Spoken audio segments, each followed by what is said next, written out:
రామచిలకలతో చెప్పి రాయించామే పత్రిక, రాజహంసలతో పంపి ఆహ్వానించాంగా.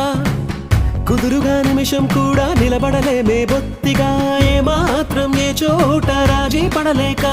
చుట్టాలందరికీ ఆనందంతో కళ్ళు చెమర్చేలా, గిట్టని వాళ్ళైనా ఆశ్చర్యంతో కన్నులు వచ్చేలా.